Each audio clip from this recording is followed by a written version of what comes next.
ఉంటేనే ఈ బిజినెస్ ముందుకెళ్తుంది. అది బేస్ డైరెక్ట్ సెల్లింగ్ కాన్సెప్ట్. దాదాపు కొన్ని దేశాల్లో దీని మీద ఒక మంచి ఒపీనియన్ ఉంది. అమెరికా లాంటి మంచి మంచి దేశాల్లో డైరెక్ట్ సెల్లింగ్ మీద దీనికి గైడ్ లైన్స్ ఉన్నాయి, రెగ్యులేషన్స్ ఉన్నాయి, రూల్స్ ఉన్నాయి. చాలా మంది బిజినెస్ మంచిగా తీసుకుంటారు. కాకపోతే ఏంటంటే ఇదే డైరెక్ట్ సెల్లింగ్ పేరు చెప్పుకొని కొన్ని స్కీములు నడుస్తున్నాయి బయట. మీరు జాయిన్ అవ్వండి, ఇంకో ఇద్దరు జాయిన్ చేయండి, మీరు ఇంత కడితే ఇంకో ఇద్దరిని కట్టించండి. స్టాలిన్ సినిమా చూసారు మీరు? స్టాలిన్ లో చిరంజీవి చెప్పారు కదా, ముగ్గురు చేయండి అని. అవి అట్లా ప్రమోట్ చేస్తారు. డైరెక్ట్ సెల్లింగ్ లో కొన్ని స్కీమ్లు ఇన్వాల్వ్ అయితే కొన్నిసార్లు ఆ స్కీమ్లలో డబ్బులు చూపిస్తారు వాళ్ళు, ఆ డబ్బుతో ఉంటారు. అది ఇక్కడ డైరెక్ట్ సెల్లింగ్ బేస్ కాన్సెప్ట్ ఒకటే లైఫ్.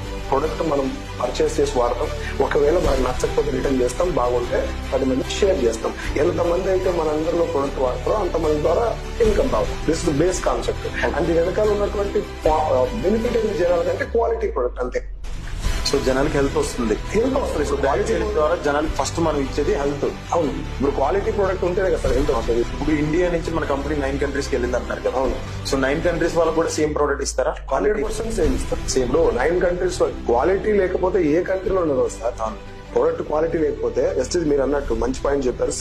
9 కంట్రీస్ లో ఇప్పటికీ ఉంది కంపెనీ. ఇప్పుడు ఒక 10th కంట్రీకి వెళ్ళబోతుంది. ఓకే, మంచి పొజిషన్ లో ఉండడానికి కారణం ఏంటంటే క్వాలిటీ ప్రొడక్ట్ క్వాలిటీ లేకపోతే మన ఇంట్లో కూడా మనం ఒప్పించలేము. 100% క్వాలిటీ ఉంటుంది. ఓకే.